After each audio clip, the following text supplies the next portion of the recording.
Foreign editor Rob Parsons is on set with me here. Looking at those images there, Rob, and hearing the breaking news this morning, I mean, it does seem as though the Ukrainian response to this is actually going to be pretty strong, doesn't it? It does. I mean, it's a fact that the Ukrainian government has been under a certain amount of criticism in the Ukrainian media over the last few days for a lack of adequate response to the situation in eastern Ukraine, and it does look rather as if this is a response to that criticism. It makes a sharp distinction between the way the Ukrainians responded to the situation in Crimea a few weeks ago when something similar happened. This time, they're being much tougher. Last night, the Interior Minister was sent to Kharkiv. The Deputy Prime Minister, First Deputy Prime Minister, was sent to Donetsk, where a similar situation is taking place. So it does appear as if the Ukrainians are going to put down a marker here and say, no, this is where we stop. If you're going to demonstrate in this way, if you're going to try to take over administrative buildings against the law, we are going to respond with the full force of the law.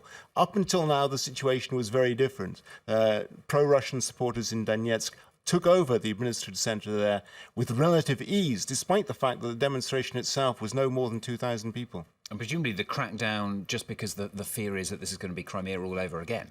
Well, that's precisely it. The Russians have responded, incidentally, by saying, as you pointed out in your cue, that the Ukrainian authorities should refrain from using force, should stop their military build-up. This, I think, is an attempt to inject a sense of paralysis in the Ukrainian government, much has happened in Crimea. The Ukrainian authorities and the Ukrainian military in Crimea were fearful of taking any sort of action which they thought would give an excuse to the Russians to take military action or tougher action. I think this is what the Russians are trying to do at the moment as well, to inject this sense of doubt into the minds of the Ukrainian authorities, saying, oh, we better be careful, we mustn't do this, for fear of what sort of response will come from the Russians. So Kiev are obviously worried about what's happening in these individual cities, but also still concerned about what's happening along the border, what the Russians are doing. Clearly, I mean, there is a big difference, of course, between the situation in Crimea and the situation in eastern Ukraine. In Crimea, there were Russian troops on the ground. Right from the beginning, in the Sevastopol naval base in the south of Crimea, there were 12,000 Russian troops.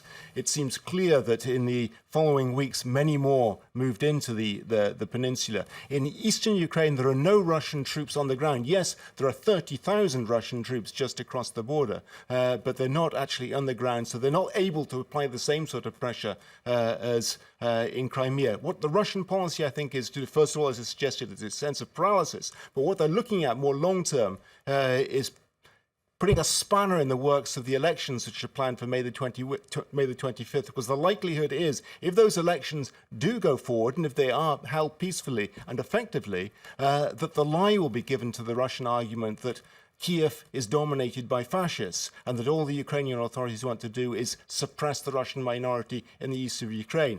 It's very unlikely that a government will come to power which will be anything that will be suitable to the policy of the Russian authorities. What they want to do is disrupt things at the moment and push their agenda, which is federalization of Ukraine, with eastern Ukraine in particular getting strong autonomous powers. Our Chief Foreign Editor, Rob Parsons, here on France 24. Thanks.